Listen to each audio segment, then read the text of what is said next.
Minu Maïdi.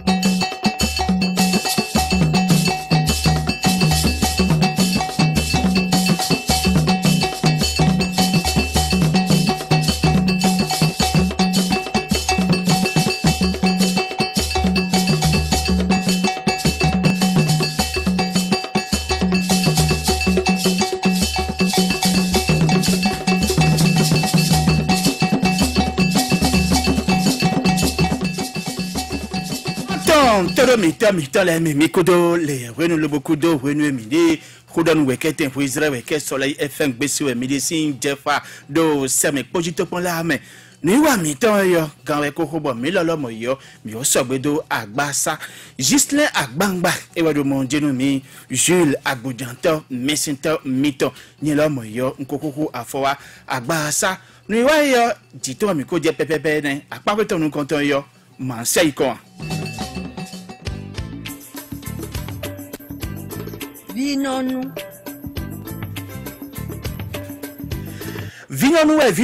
gbede jono mi tolo lomo yo ko sogbedo omi wolokoro agba sara mi do nu mi omedaho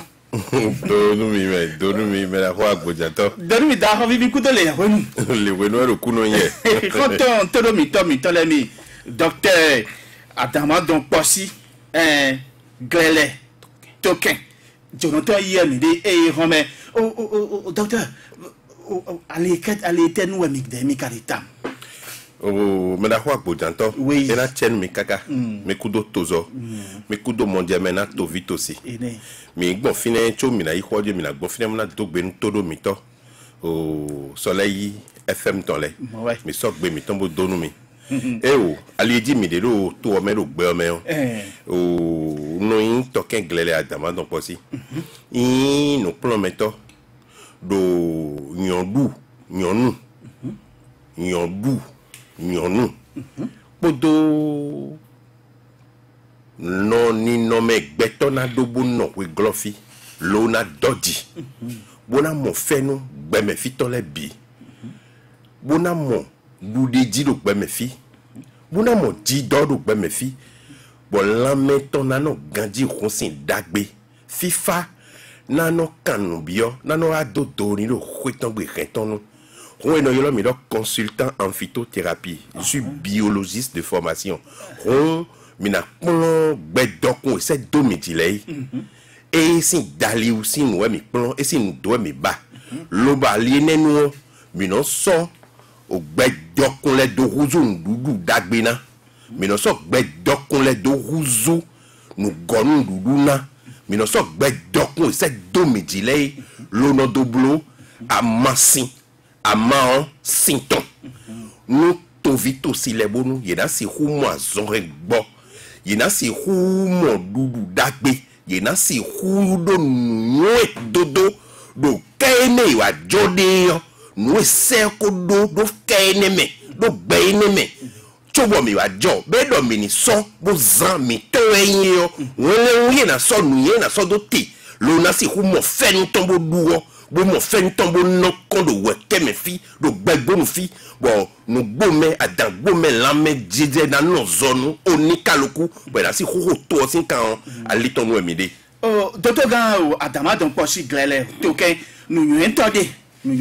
edo do akun madi fi lo to su gbeji do mejile nu dudu to e yo ni amasin to e na mi del me ka mo ko gbe mo nkan ton gbe me do mo e yo to tiwe me diwe lamena no gandizo e chite doe me diwe seo me zedena bon en lamena no gandizo jana wa bo la polodo ordre le debume lobonu e fobono etuno me ye die na mo gbeto do poluti bona kende ma do ele degmoyo ele weblu bonayo en lo so goni na yo Adona prêté serment. Nous, Hippocrate, si nous comméons, a prêté serment. Mais nous, ouais, dozo bedido. L'amena no gandi sous nous gelegbenuton. L'amena no gandi nyonuton. L'amena no gandi nous béo. Et néo, que ton aliment soit ton médicament et que ton médicament soit ton aliment. Donc, du towe yo e wa yan masin towe pataki on a masin weton e o du yon towe sin daliwe amo masin dagbede on e fodo fine on e na e wa zon nou e plomi yo sans li di we mi dede on bedok on konje e kaze do tebe no mon dudu ogbon me mo no mon nunu ogbon me on ali di mi de yo e ne gbeto mon koton we do mo nugbo pe Hippocrate we do mo eyan hoton todo mi to la mi nu wa mi ton we ton basa apa we tem legbe mi kajawe e ro mi tan mi na tu nyo do me jire o la me na no kanji si apa yo e ko mi kwingbe la me no kanji nous avons mis deux ça c'est domi et remet bon mi sabido agba mi ton ça mais là ho atama donc possible clair token we de métier we mi de yo azon e blata no to bi sese ba e kan mo de métier azon gege je mi de yo dodo to yo unku to yo e no unku sin alin u don de tim lo la mi tan boy no do alin bo azon gege yo ye no ikpa kusin akpa mo nkoton ho mi katunye da mi se da meje mi do nu e todo da pa mon koton ho hun alin e die mi akendo e home ani de ka de tan lobodo alin toto gan oh madame ha go janto oui e o nu yen ho pataki aba e o mi na don todo mi tole mo do yin do atoma huye o docteur Ganpin e we do fi we da gba Soleil FM ton ça egbe bon me la ho go janto podo technicien tokpa Soleil FM Susle agbangba Susle agbangba ye donc dans savoir d'Afrique plus si nous y tole si scientifique les si chercheur les ye dona wafi boa dode nto boa na we zanto donc savoir d'Afrique wo spécialité ton foi pour organe de reproduction quoi tedo e kare budomo nous ezon bo misi huba dona ni ka boa do mi de don afi edian boa do Ganpin don afi yo we ndoji alinzo we mi de no wa sunu na no gandi yon na no gandi zo we mi no wa on alion spécialité mi de ton e do savoir d'Afrique plus ne la kan vient alion e gbonfonu alion ya kabi ndo podo we di o agbodanto oui alion e gbonfo lasan no alin no vovo wewe no vovo we se we alion e no ujonde we comme fongbe même idéo ou John de nkana film do savoir d'Afrique plus podo sap labo production pour yewe so asiatin do di do to ye me fi si ko koi comment a photo modi bo sa asiatin do gabodo scientifiquement nous de do l'amena no grandissant liko do oui ma si c'est sans linu bon et nous développer ton plan scientifique bon to vite aussi mi to gege monodo mo jeme yo savoir d'Afrique do ko gewe sa si a ene daga bodo mi no time la maison la médecine le do do anonu gbe mi tome bo to vite aussi le na mo te wodo mo jeme won we do yoda alion e we fu ado yo gbe be dion o confusion clé de tino fine ni edo fu a to vite aussi gege nous y est gege no versi nous dit nous akulu no nous dit nous mawo yawe ko be no pa se yawe ko be ne ewe do edesi o fua o nous we ujon we ne mawo do gbeto si lan me yo ujon we ne o nous koto ai kon gbe no zede nous gbeto yo su nous kodo fua e su da lindo fongbe be bo ka su no fua do yo gbe be o e nous dit nous mawo ewe a nous vovo we nous dit nous mawo fua ene alopa fua no la be mo ene onu ri ohun yawe ko me mo ye yawe ko me we e mo ye de di yo ani ka zombo gbedo to ka don pe bo nu ko le bi ka do po oyun we ndo bi fua ene nu e do zon nu ye de me bo to vi to ti na so we ndo dile fua o e do mo ma nu di nu mawo nu di nu gbedo to mamu gbedo to we a no me ya mi sa ko me ne ene ko fine o mo do po nu ye do di do we do fua to yo adura le di nu e lo bono mo tebo le benido ujonu pataki e bonu e ko glo gbeto so gbeto a le de gbon ne le de gbon ne ho cheto dagba kaka wezonbo ai ho gbeno do yin na sun ye yo e sun do fua mo diyon do mi na bia no gbe mi to me yo e do ali Alliant bo pense ko ne gbe jodie ni mi mamu Alliant do gbe me si ko ne gbe ojo yo nu e dali e te kon dali ope to ngbonji Alliant te kon le glebo dino je ope to do Alliant si ko ne gbe ko joy do we kezo eni obi me fina yo vodo hu ene o mi do gbe mi to me yo hele o jonwe ne wa che do gbe to si ran me yo mi na do nu te bo de kle pe de yo apajile to le nu ewu enu ko to no izade bi ro nu di nu da ho nu pataki nu gbe to ma do vena pede e si kele weyin hun kle menu na leko nu edo ino nu yi lodo alewe mi de do gbe mi to me yo ujo nu pataki do po e o apojanto bo ujo nu ene o nu bo mi gbe to ai ho te gba ikaduna no dewu do dudu mi tonkon do nunu mi to leko ai ka de ujo ndewe bo ujo nu ene nu e so gbe to gbogbo mo gbeto do wo ujo no ene si ate o e do poro ge na be tewe de 70%. Njawe agbaje do so mo wa e wa gbadi do to weyan nu e do gbeto si la me bi ku yo ujo no ene ko nu e gbeto la me bi ujo no e do la mi to me yo e je do poro do fofu di yo nu e de ye yo agbadi do to npe yo Alliant e do kokoro e do agbadi do hu gan ujo no e la mi to me bi ene do po yo fonction ton aso eno wado beto do posi la menu beto da si kuno gandie yo ni do so fonction anatomie humaine autant doté bon ma do wo bon ba do compartiment o me o alliance fonction e ya do kuno gena bete we de be do mo do e da teso mo do e do gandie beto no do gandie mo le beto to le bi do fono dia alliance ko bloc clé wo beto so be si no kutu e me asan ho beto a besi nukutu me yo no si se na ku ga nukutu me nukutu me yo e na no bla mimo e no bla jo ba soso nuku me le anodo anvi na soso nuku me wewe amunuku je wa nukutu e de suwo nuku mimo to e de suwo na newu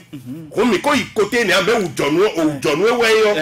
organe fua o le do fonction ton dagba so le do khele ton le do ndende wo e nu pataki so le do e de suwo e dagba hu ujonu la mi to me bi ku so bo mi do na no ke ana spoyo e si ti me we ndo bana we bo ren kana kan be mi do fine yo o docteur atamolo posi klele token o alido e de fine o de e do agbagbon yo de do tadigbon yo do gbeto sin la me yo e na mi declare mi dinzande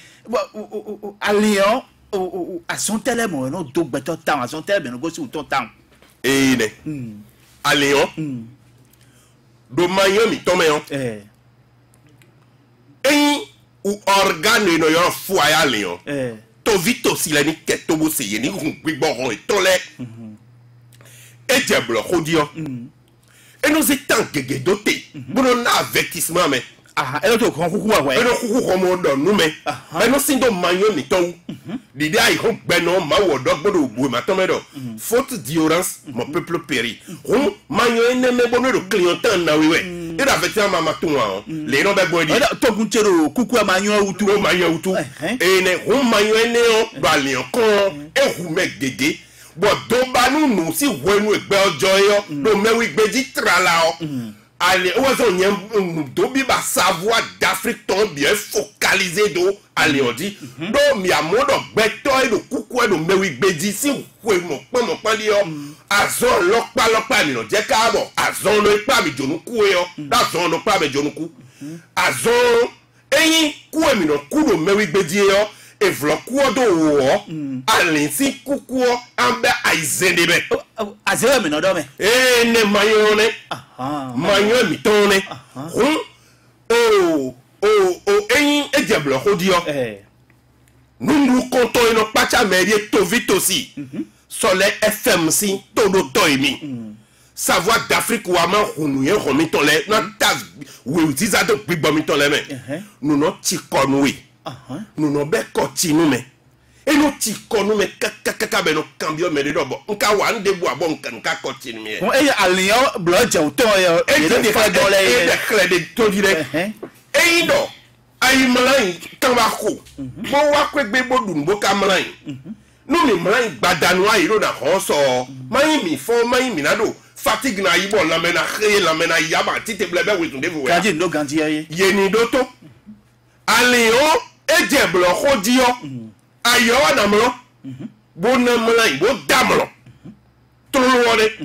lo ba yo na ho mo be bi ya ko je fifon di bo fifon we ton englo bonne ne ne do mlo wa to ba ihon bo lo ne nkan le ti konu owu gan me madame lo debu wa idorun ala wanti lo san me awanti a bo ti na glowy amodon ti konu mi amodon lambe ti lo fi vere amoda forte pe e o fo aforce bonde u bonde do ko ne do no ba do sise we a o ana fonde bo wa force mo afo bo na da fo ali do zanto eto la fo papa to me na ti do we de me bo ti so we no e ti do de nka we be ko yan we be ko yan ba da fo te je do zanto e pado allez wale na la bi il faut un problème kedene c'est les pathologies liées au mauvais fonctionnement du foie et le moitié nous on clentant là already et le konkuku we khle de vo fatigue on me do sunu me do nyonu me khle clean de vo no wa no ka bi bo mi mo tun wa yo elie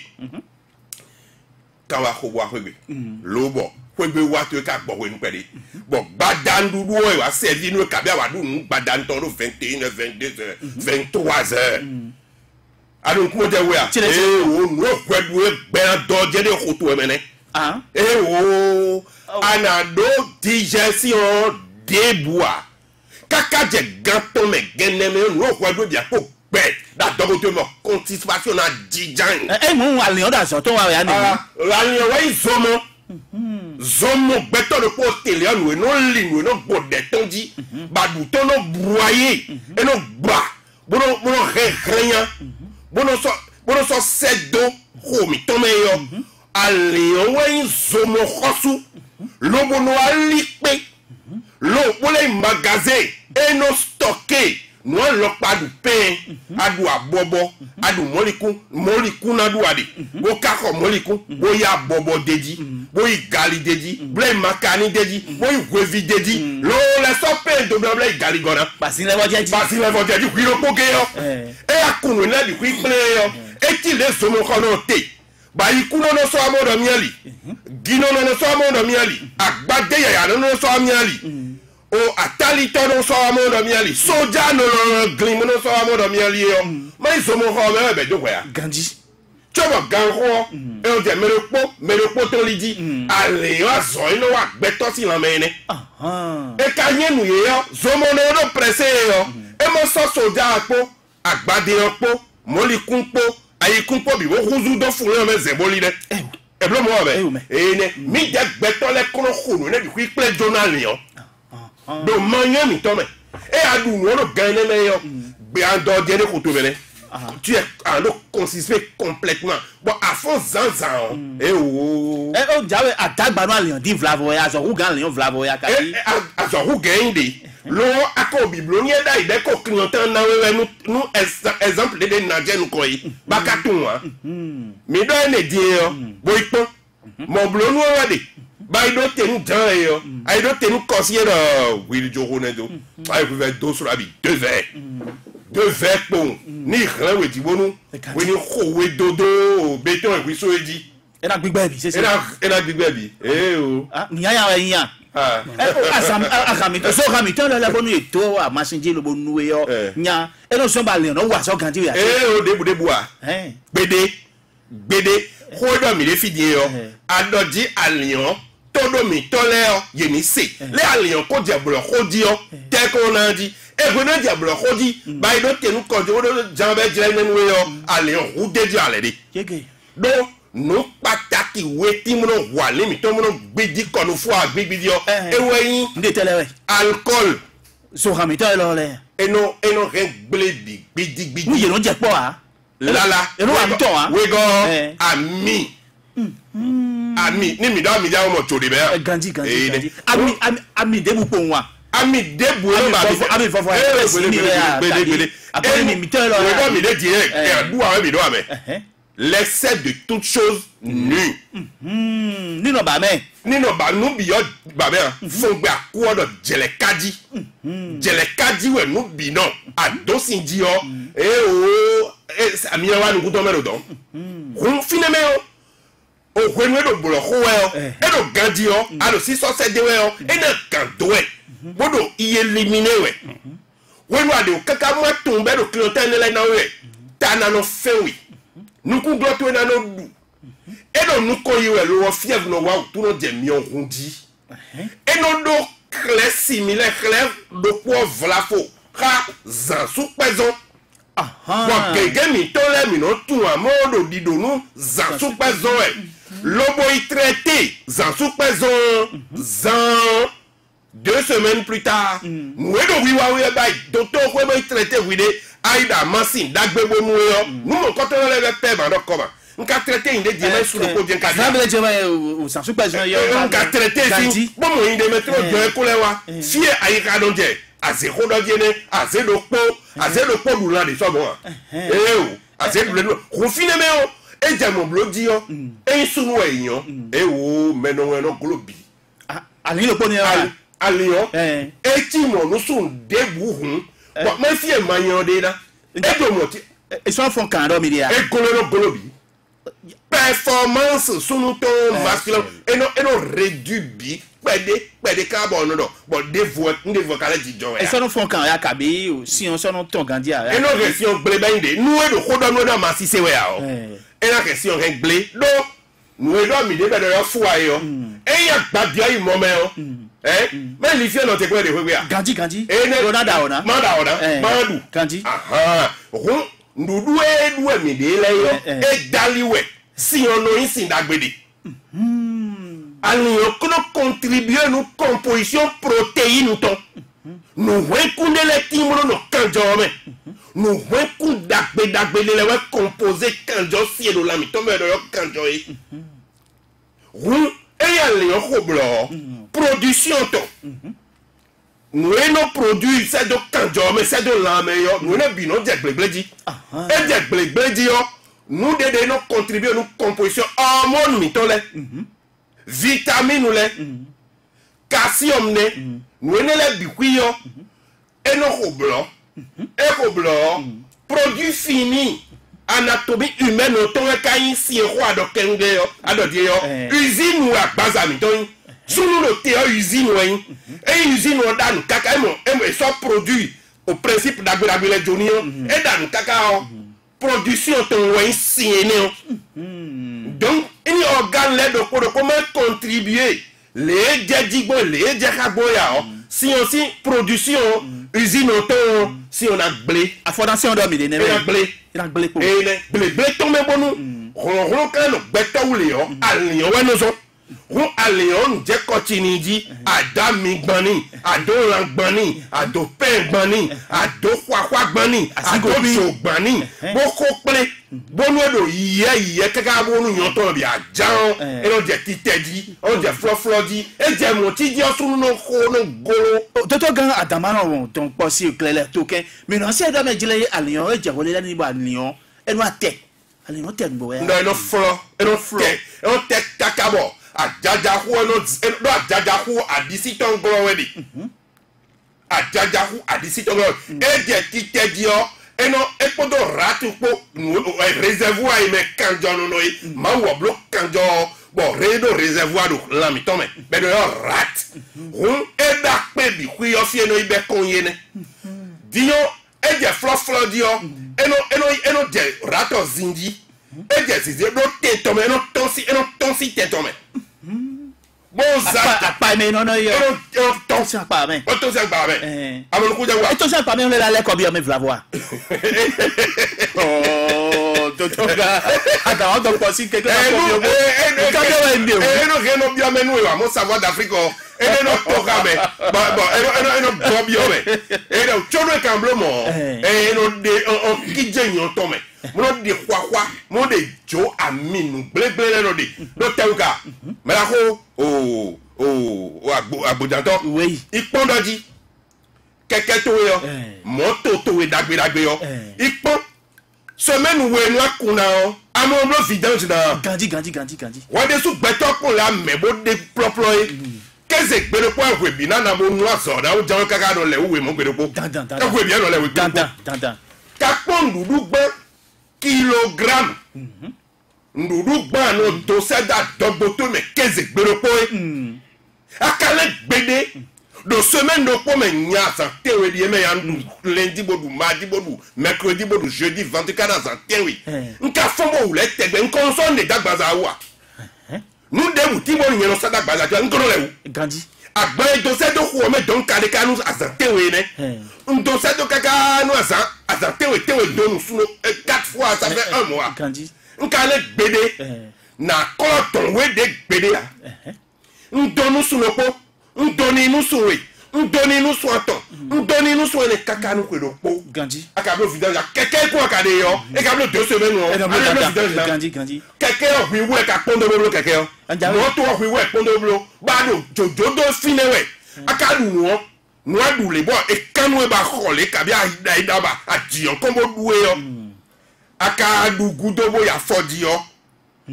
kilo na bi adu kezegbero po yo aya fodi mon coton ça veut dire que nous sommes minés à Godanto, nous sommes et il faut nous bisi rudo akazado eh bah mais quand biba deme nous de mes principes actifs de l'EWDB vitamine de l'EWDB bazado biba po bon décimé di décimé quoi po déchet po yo et na sojono adogbo bon on a donné son 4 euros nya déchet au support fi ya fodi ba fodi na drowe ni ali oro gandi ore ni mala gandi a so donu fon ba no kan be ende fina ya nuro mo ti ali oro mo yo e no cloud media gbidi ewe zondimbo o savoir d'Afrique le tito doé on so no plomé l'idée mi ofidie donc pour doter mi yo désintoxication de l'organisme désintoxication de l'organisme et donc cloud bazar c'est mon cloud no kuji like alo khoto men nous am savoir d'Afrique alo khoto men bona yi nous jonu ma mo mi de akoma fo a mo mi de yo ma na mi alo ntobo mi na e do ko de boy se ko savoir d'Afrique ana de khoto men bon we do mi de yo wa de su gbeto ganpa won po sunu yonu abro we do de khoto isa o abro we de so ando nu kwide do gbeto yinbo te yo pour bale de khoteto bon zu ko konton wa kon tegbe yo ho khote me kwidi wu pour belle né oui soit on mo do oui mais non c'est des fois ba jile alion et non kusi do adogo me kaka bo adogo bi no aji bo si non ko ba le no si ko no e wa yo vo no cirrhose de foie ben si ene we ko transabile me hépatite di no ben si foie ti azon alian son to no hépatite A hépatite B hépatite C hépatite D cirrhose de foie cancer du foie alian ti azon kedene alian kokoro wa do to bo bidon ai do veni bo mo no lewe bo no mo no kole fieno dome ijonane ko no klo bo te eteo et no dio couleur et no dio couleur bo no wi bo no go et ya mo bloji lo la to me o wonu de mo je beto isi wa me de me o go bi be yege adogo to dagba ba jaja ku to ado topa bo no do fio an ka jaja ku to se do ben non ko takere nu kumbi no mien mais les gens to me filo bo ni cadavre ambulant won akoyin hu nu kukuro hotel bo yene me mo ko ku e ko ni din e te yin do ko wa to bi lo e ko kwa fizeli to ko do ba to ko wa nu bi be to apo fi le wo ali lo po kere je ewe po ni na da fon we kede we yege alion nu bada e wa so ndo lo dile ku mi de do me wi gbedie yo e sodo e mado wo alisiku alizon mi o dijewe bo ma yen yo e no gbeta izele be e ko gbeto e nenu aso epo le yege ho e no temo mo no jasi ho e bi o cirrhose de foie amene ho e nenu se dija ho enu e todo mi to le ni doto ho enu e doto ko bo aso mi on yo ono trop tard bon ni ti be do yo ponction aniga e monta e ne so nye lona ta dogbo bona se do foie glo fi de mo na bon si on se do ho enu no boje so idoa yege boje so idoa ho ne kan blogbe toto leo e ko kan lo jabo mi amu le di me kan yiwe e an blogo le ba on ko gan e no bon si on no la kan bi mi de le fine toto gan adama don po si glele token lo na kan bi me fine nu barabara ni do nu barabara yin so mo na nu barabara de so nu mo ko to ne kan si ho anu gontan lo yin alona bo ndo meje nu mo ko to yo jono mo ko to ni ba me ru gbezan me to me wo no nu konton wayin e lu na so nu yen et à gosi mayo gbeme lona sonu yen lona tu etonome di umbido nunu e bodo dudu we o edo dadameni blo suno po e mino nano I désintoxiqué mino nano nu amasi dagbe mina goma nu ame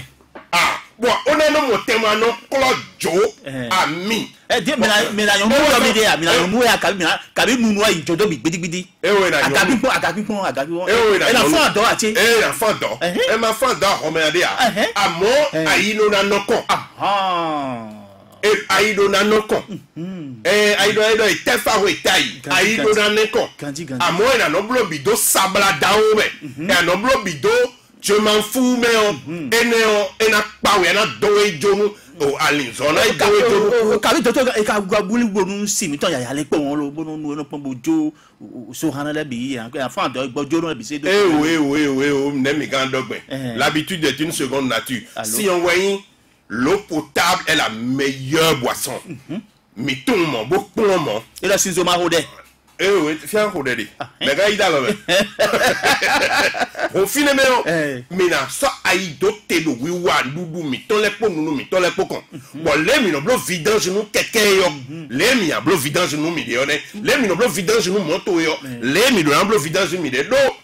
Nou yi gbeto ko me yo. E ku gan nou yi moto si ko me. Vidange do mi kade mo yo. Sa na bibe kana blo tu bona blo vidange bona no to agbaza. Ayi gbeto bodo dudu abodo nunu e bla zangma tegba do na no blo vidange de tegbe. Ase ko sa va da no blo vidange o tegbe. Mona do gandi nou e ri. Le de me dagba. E a do vidange blo yo. We so da zon ko dia. Yege. O. Et il y a donc on a les hommes à lui mettre entretenir donc on est médié et il y a d'entretenir l'intérieur pour dans son débat déjà donc tout à l'intérieur de Gandhi à son qui à son si grand papa à son si grand maman à son si tafé à son si tafi des ou bien l'intérieur allez on a voulu bon rien yege mo yan e do Gandhi e do gbenu yo mi so mi ado lo pa ye tele bo fi nene défense bigbidi alin eyinu système immunitaire mi ton défense ouais bon de défense et de protéines nous non do ku na gbazai hun eye e do Gandhi yo azon pe na bo bia nu to bo bia gbaza to bia hun to be point ma eye no ko yan ka mo wuri mo ko dissoudre ton e ma ka do Gandhi ya o e ka he na ulibo na ba na do Gandia e wen désintoxication on si ko po di gen do ne e we do si ko ne ayika to na no do de la ikon anyam alonu abus d'alcool ou carrément anya do veni en do gudoe lo kanya lona ami lo na yan lonu patrele ko kusi dole patrele anya lona bo bia mi tan lo e ye ponte patrele e mo li le ko don le si we no do si patrele don dia ho don hun bia mi na bia mai compte fidèle da si mai ba de we do ble e nunu eneo e kadona sa idete aido na encore dandan oh dodo me da ho kola wali legali mi ko do le we do la timen ko to mi to do mejile e ko into to gan atama do po si glele to ken kede lo agba mi ton sa o me lo mo mi agba sa ha mi ko do le we nu but no do to gan na ka de ken kaka che ko le mi de ti yon bo do mejile o ko mi to me mi na no ko we yo le do na gbon dada me nu bo jen ka na ko ne ya Ganji e we ko timene de ka time gbon azoton we e bu we de sinko mo pan e kon we ka de but to bi to sika ton lo monji mi se da maja ti si se mi tan lo le so wuli bo na yo e na yon na nu alion Ganji e ne on de sou de me e lo mo de me men wa ko jodo wa ko do vena boy ko ko blo ni an kenklen bo do ve bi se yo e o ko me je lo ko me na we pe on ko do Gislin Agbangba nu wa yo o ko ton gbasa mi ni ya pa pe de fo nu wa yo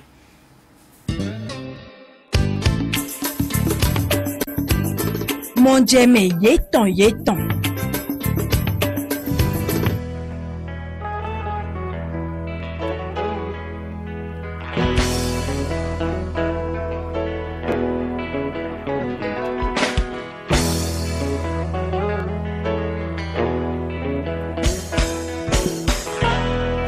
Alors, comme étant 64 44 02 44 66 75 72 72. Alors, comme étant, mais donnez l'onakan, Vlavo bien, ou Toto Ganyo, et Babassa. Donne-moi quoi quand nous, oui. Donc, courageux, courageux, Oh. Emmanuel a voulu sans balayer là. Mais là, Emmanuel a voulu si. Et Dondo, Toto Gana, il est courageux, Tozon. Beaucoup de village, il y a un même matin, mais des mains. Bon, mais là, il y a bien à nous. Emmanuel a voulu si. Mais là, à des fois, nous va mais bien on verra nous. Toto Ganyo, et sort au coquin, ouais, le bon canard de ce temps. Et là, mais là, on a deux ton ami, on a deux Toto Ganyo. Oh, il y a quand c'est. Oh, nous, quand on met au dos, on a de point. Bon, il y a une décision à Dogoumé. Nous, quand c'est Toto Ganyo, on a une fois parce que. Mais il dessine les caca de l'eau magan. Nous peut-on se pas dessiner et magan. D'accord, c'est tout le il y a dessiner mais le gang. Bon, mais on a dit que ça autour de nous bene. Donc avant ils ont donné mais on voit ils ont deux parties dans mais bois. Bon dit, il y a bien autour de nous caca boy dessiner mais est-ce que à machiner quand il est de bon mais rien à mon gang bon les quoi mi de bon. Et ne ba analyse bon mon négatif bon do va fin toi. Nous quand on tient, donc il y en a combien. Et la tienne, Kakameda, Emmanuel, a vlessi. Alors, comme il t'en a eu pour le Jason et Dieu, mais il me vous aussi, me devons nous, mais. Allô? Allô? Donne-moi comment quand on lit. Mindo Gandhi, une comité en fit à Mila Missin. Mindo Jaffa. Mindo Monsieur Noël. Une comité en dit, Mido à Nissi ou dans la radio. Midon de l'on a cambio de à son quand on vous la voit. Très bien, dans la tout fide, Minon, nous, donc il y a mon week-end de dehors, mais on a dit ça va voir. Et la tienne, Kaka. Minaï, me devons quand nous. Donne-moi comment quand on lit. Donne-moi comment quand on lit. Milo, Gandilo, Delo, de Bessado, mais le baki qu'on l'a bissé, c'est là, il y a un coup d'autogénie, non? Il y a aussi. Bon, il y a mis là. Là, vous me remettez, vous y qu'on fatal au colibandou, je ne vais pas tomber d'autres d'abord. Et la tienne, Mikaka. Toto ga. Le pays nous. Attends, quoi si? Ma wo pour mi jona yin le pour e wa wande o mais diado le plus supérieur ou mais Gandhi ma wo ado le plus supérieur ou Gandhi ouais bon mi dei supérieur pour oh mi te ko to me ta go me ro me no bi no gbe jawo eyan no po timbo na cambio mi me wen jona cambio mi o e we indo me jire azon mon coton pour nous écado DJ Vlapo lobo wa o mi me toto le kon le no yi me fo ye yi po gbendondo amode ayi me obo ewe me ona ton ba ton ton ale je fi body Gandhi pour mi kan ti me mi dole e wa mi je gon mi no wuri ye inu me we a ma pondo le do mi jo pondo ma wu bodo pondo ma wu bodo o eyan yo njale timen we bodo bino bla analyse benodo me ono da son je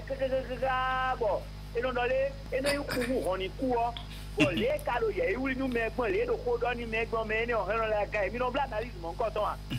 ma to jo kan yo to le bo eyan ena tienu me kaka sin ogboki kondan mi to gbenu kan ton tero mi ton e lo gboki kon gbo agbo ho me tin ha me ton le bi sisi donu me comment kan o le yo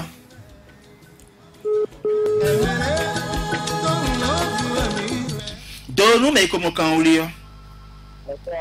Allô? Milo film et Miko de l'Ewe, nous. Monsieur Sento. Eh, mais là, où coucou? Je camp bien à mi-temps. Et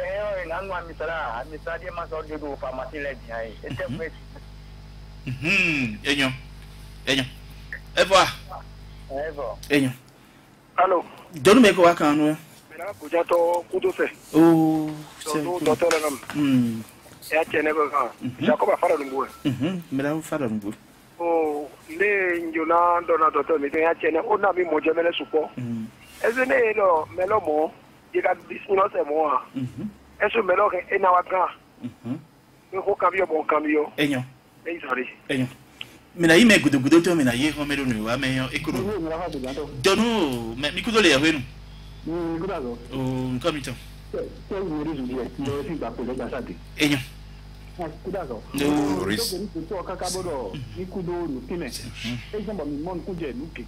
non. Il y a quand même des oh, vidange est ayant boy donné et quand un bloc vidange bon il c'est pas il y a un bloc vidange et khodo et n'a vu mon signe et quand ça bon et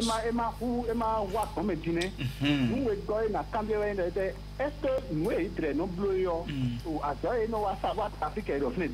oh mais week-end nous les kedewe à kabi et nous les quand vous son na ya kabi bon ça dit que est-ce que et non donc, moi, nous venons de dire, il y a une analyse au fond, il y a une docteur, il y a une docteur, bon, il y a des cadres de mieux point. Et nos gars, je vous donne à Kabi, vous l'avez dit, non, quoi, Kabi, le point, il y a un problème. Dit, nous, mais quand bien, il y a un homme, docteur Gandhi, sur un atimène, mais d'accord, ça, nous, il y a des tout le temps, il y a un qui est bien là. Si il y a un bon signe, à Togomenu, Menele, et on le met, bon, il y a. Il y a des gens qui ont des coups sur la magnifique, nous avons bois. Nous bois tout le temps, mais nous avons mais batambo molei. Oh, nous bossons, do dio, tant on coup. Nous raison imoyo, ni quoi niveau et ne bon doto na hokando meo. Et non bio quoi gege. Kunkabe alien ko blé bien. Eko blé. Mais de les tontimo ko blé bia. Mais nous na dia on dit nous na dia bio di wezo na bio wene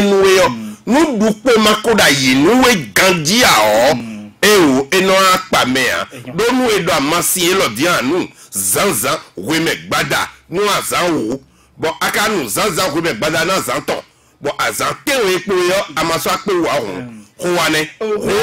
Emmanuel a laissé les camions de médias quand on a dormi d'ailleurs bon il a bon c'est la mais mes cadeaux de médias ouais nous ont aller au blé c'est et non donne mes flavo ya dit ah et oui néo nasi non fidimbo do nous do y des bio c'est purement scientifique nous devons démontrer les scientifiquement yo nasi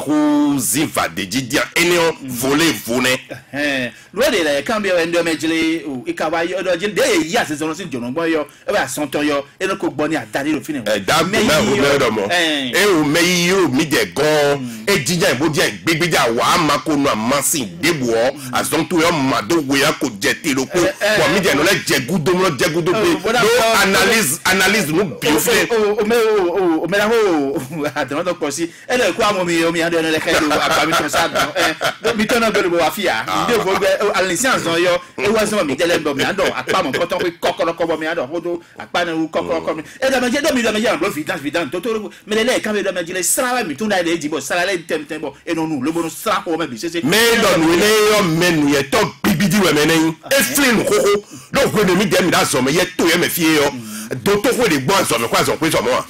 o système ene we da yi bo so to me tegbe yo e no blo nu mi bo mi bi no do gandi bo jogun walo ene we e wa desi walo mi to me bo akumi jona zo bo kumi jonu ku walo ene yo e walo pataki e die mi de wa zo do bo lile bo blodo o prêt à porter dit prêt à consommer dit bon et non quoi mon mi ko adana do mi da ton no belu wa fi aliyan le ni ujongbon yo ni na de me le yo e ka si ku wa gbon yo wa mi anu ku mi tele ni to yana to lo mi kan ho ina mi kan ho mo ko ton yo e ko so gbe bo mi na go si o agbára sa lo na ti men nu ko to lo mi dile o me da ko me le bi be flavo yo e do me dile yi mo lo to ko we ipo fi la mo de la si ku mo de le teti ba yi me do de bona cambia kangudo ye lo kangudo yo ye na cambia we popo na do mu do ile teti juste là bamba bueno mo ji jula go janto yo kanon ni wa no e fi fa hun e we de volu